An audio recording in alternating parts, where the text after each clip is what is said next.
So my whisk saw the 154 stopped. Well, it didn't actually stop. I just couldn't get it started. I'm going to give it one more chance. I wanted to run it. And that was my plan. I've got smaller wood. And I had to fill in with the junk pile 572, which ran very nicely. Thank you very much. Of course, I ran the 61 the other day, and it may come out to play again. But I want to run something different. The idea is some of these saws I've put together over the years, I want to get some use out of them, right? 154 really has done pretty well. It doesn't owe me anything. But, so I picked up some of that. My son was here, and we split some and we picked it up. All on this road where I cut this in and pushed over trees with the excavator, I have, in my mind, cleanup. Not that it matters a whole lot to anyone else but me. And the approach I've been taking is, as I go through, I'll take a saw out and I'll block one up and, you know, throw it in the back of the Kubota and add to the pile that I'm going to get somewhere else. So I end up with sort of a mix of firewood. But I've got a bunch of this stuff to do, so in each one of my little saw adventures, I'll probably stop and do a little more, you know. I'll probably start and knock those. Then from the other side of the tree, I'll cut through some of the branches. And by doing that, being on the other side of that tree, it can't come through and hit me until I know how that's being pressured. I think I know, but I always try to de-stressify by having something in between me and a possible springback. It's just kind of what I do. I spend so much time out here by myself, you know. As far as saws are concerned, ran this one the other day, actually yesterday, quite a bit. And the holes form a chain that's on there works pretty good. It's about ready to get sharpened. Still cuts okay. I'm kind of curious to see how far it would go.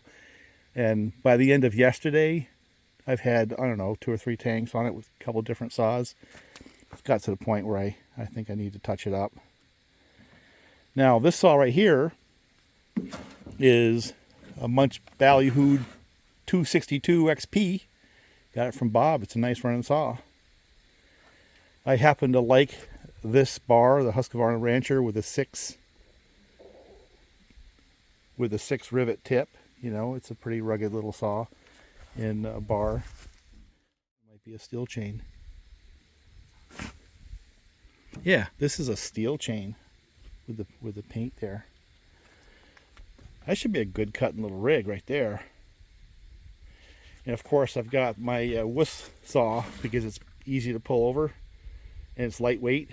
That's a 154, and it's got a speed cut on there, supposedly 20 inches, but if you kind of look at it, yeah, maybe. That's also a 20-inch bar, and that's a 28. So one of the reasons this is interesting to me is this is an older saw, right?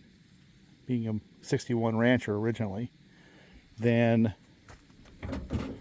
the 262, which really had its heyday in the 80s. And of course the 154 was on the market pretty much the same period of time those 61s were on the market. You know, it's an older version. And also, they're different chassis, even though they're in that between 50 and 60 cc class. Of course, this one's not fair. That one's 70 cc's, but the 61 was in that same basic class. This saw right here, even though it's a 70 cc saw, having a 272 top end on it, really weighs about the same as that 262. And if you look at it, you know, the chassis, even though it's supposedly the next size up, it's really not that far off. And what you get with this chassis, I think, which is a big advantage, other than the fact that there's a gazillion of them, and these are getting kind of rare, is this is a large mount. That's a large mount bar, so I have a lot more options with this saw right here in terms of how I want to set it up. Witness the 28-inch bar, where these are small mount, which really limits what you can put on them for a bar and chain and how you set them up. And for that reason, I really haven't used them much. The 262 is one of those things where on paper and in folklore has a lot of, good stuff. It just really hasn't fit in my world, partly because of the way I think it's limited on setup. You know what you can do with it.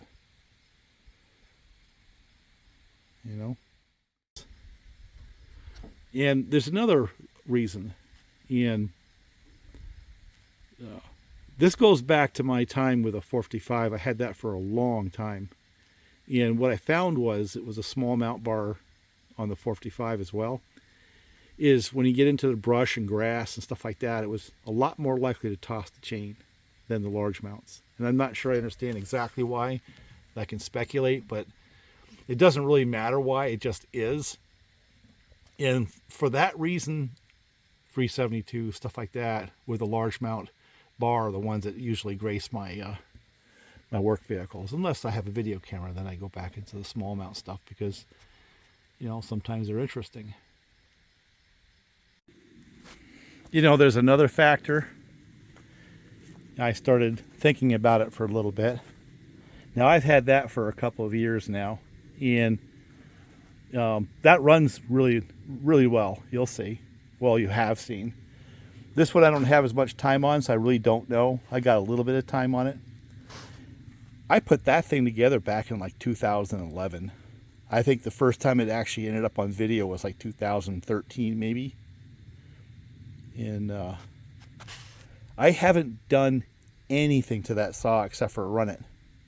It has spent a lot of time on the shelf. I do think the only time I had to change something was the ignition. I think I had a weak coil. I think I did do that. But things like carburetor, fuel line, stuff like that have been in there for going on 15 years. So at some point it's going to be due, being kind of freshened up. And that kind of brings up another point, because it's been used, I would say, on the scale of professional versus occasional. That's an occasional use saw. When I use it a lot for a little while, then it sits for a long time. And I'll probably never put enough time on a saw like that to wear it out, because I'll use it for a few weeks and then it sits for a long time. Same with these. They don't get a lot of time. Whereas my saws that I've been using for, the bulk of the work, for logging, for example, not that saw hasn't been tested yet, but the Hilltop Saw Shop build 572, the blue G395 saws like that. This year it's going to be the 385 and the 572 junk piles. They get a lot of time on them, and I can actually say that on the blue saw, for example, it's got a lot of time. I gave that away. Can you believe that? I had to give it away. And the reason is kind of funny, is I found myself gravitating to that thing at the expense of running other saws. And it got to the point where I'd have a project saw, or I'd have something else. I throw it into the back of the truck or the tractor. I'd go out, and all of a sudden now I want to get something done. I'd always go to that big old blue saw because it always fired up. It had all kinds of power, 28-inch bar, and it just worked. And it's one of those things where if it was in my sight, it was the one that I started running, just because I had kind of bonded with that saw. So kind of in a twisted logic, because I want to sort of spread the experience I have with different saws.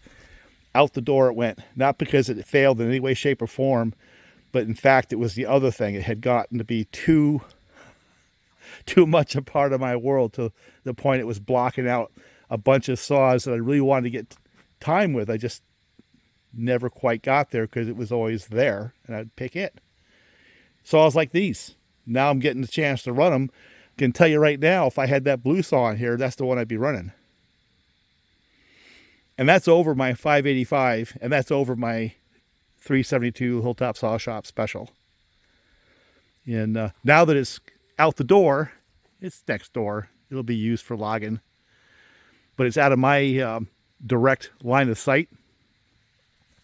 All you have to do is start looking at the channel and recognize a whole bunch of other saws have kind of crept into the picture because it's not there to steal the oxygen from them. You know, I think there's a message in all that. I'd say number 2 on my list is I really do like the 585. I really like it. It's going to fill in the place where that blue saw was, I think, quite well. It really is. It's a nice saw to run. It's heavy. There's no doubt. It's kind of a beast. I don't know if I put them on the scales on the camera. I should. But that 585 actually weighs 1 pound to 1.5 pounds more than that Homelite 540 88cc saw that I was running a while back. I could not believe it when I barred them up, put oil and gas in them. The 585 was heavier by about 1 pound, 1.5 pounds, and the blue saw almost 2 pounds heavier. It was quite a bit heavier. And the 572 is only 1 pound lighter than that big old goofy Homelite. Of course, this is quite a bit lighter. You know, and the 572 is a little heavier than the 372 original editions. I have that John's thread that needs to come out and play. It was a 2171 with a 51.4 millimeter Husqvarna 372 XPW top end. That saw is a sleeper. It may come out to play now that the blue saw isn't there to steal all the fun. But today we're working on these. And like I said, it's not a pair of saws I just gravitate to. You know, a lot of it has to do with the bar limitations. I got off in the weeds there a little bit. But let's first do the race, because the one that takes the least number of pulls is the one that's going to get the call.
That's not a bad saw for this job.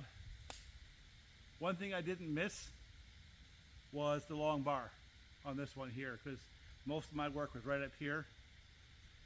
The 154 probably would have been a little bit nicer because it's lighter, but this is not a heavy saw. One thing I can say is that steel branded chain does what every steel branded chain does, and that's cut really well. I want to see if this restarts. I want to see how good the tune is on this one.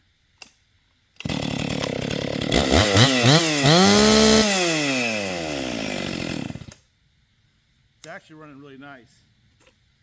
So that's a nice saw for that type of work.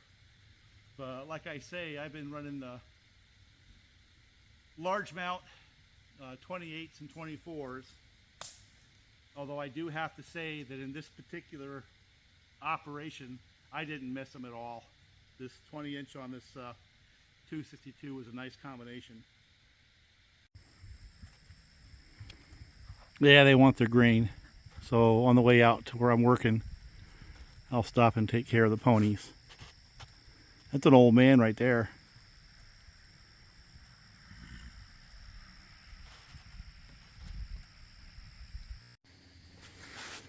So let's take a look here, what we got. You can tell from the ground that this is usually just swampy wet. It's fairly dry right now, but it won't stay that way. I need to cut out things like that. I don't want to be hurting the tires on this thing. Now I cut this out so I can get back in here with that John Deere 2750 I was using for skidding. And there's a bunch of these nice tops I want to come back and get. Actually, some of that I could have sold. I just didn't know it at the time. That stump has to go. And this is a little poplar. It's not worth firewood, it's not worth anything. So I just need to get it out of the way. And somewhere over here there should be a really big top, because I'd put down a tree. I was not able to. There it is. See it? I was not. Well, it looks to me like poplars have fallen on top of it. So yeah, I don't know if I can get it yet. Get this thing out of the way if I can. Yeah, see? I got a lot of firewood right here. There's that one I was talking about. That's a big tree, and I wasn't able to get it out. So I think one of my missions is try to block that stuff up and get it up and out. That's a lot of tree right there. That's the one that split right up the middle, so they had no value for log. Kind of made me sick to my stomach, because it was this enormous ash tree that looked like it was going to be beautiful, but it split right up the middle. My son was down with me earlier today, and he's trying to get himself in better shape. So I turned him loose with an axe, and he was just blasting through that stuff. And but one of the things I noticed was the axe I had given him to use. We're going to give it a try and try one versus the other, but it seemed like it broke the log versus would get down and get stuck. So let me take a couple of swings before I get started with the saw, and try one axe versus the other on that ash.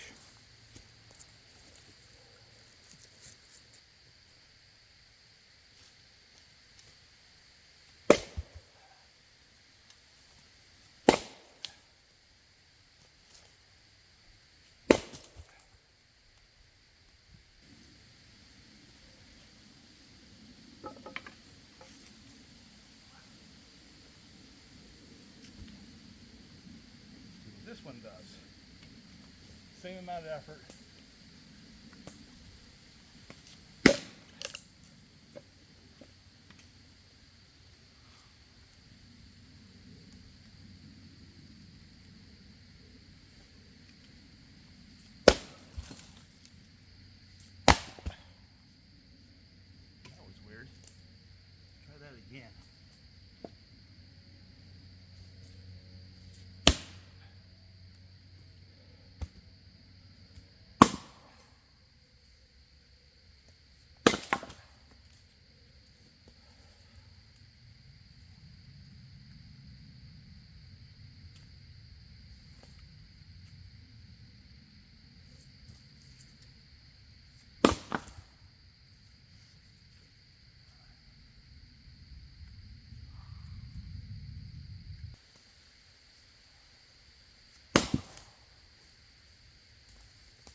Alright, so here's my conclusion. Never would have thought it, but there is a difference. This one right here works infinitely better in maple. This one right here. But it seems like it goes further in and gets stuck in ash. Where this one here with the wider, almost wedge-like, almost like a maul, seems to break the ash better. So this one's going to get the call for today. This one's going to wait for maple. And never would have thought that there would be that much of a difference.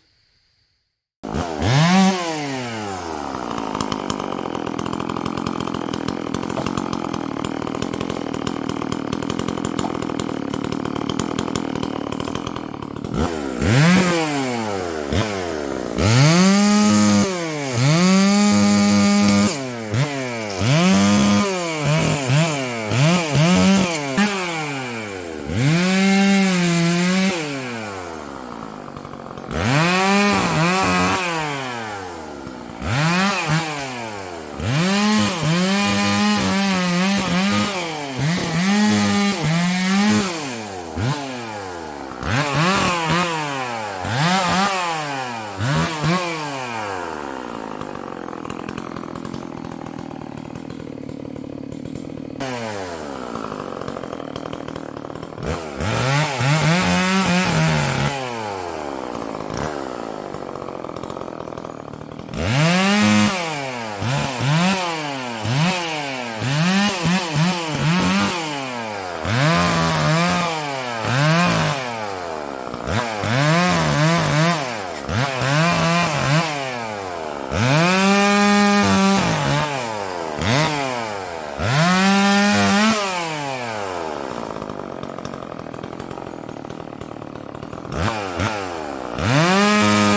And that's what I like about the 154. Kind of changed its tune a little bit as it got some time on it, you know, the carburetor diaphragms and stuff like that from sitting. So I need to fatten it up just a little bit.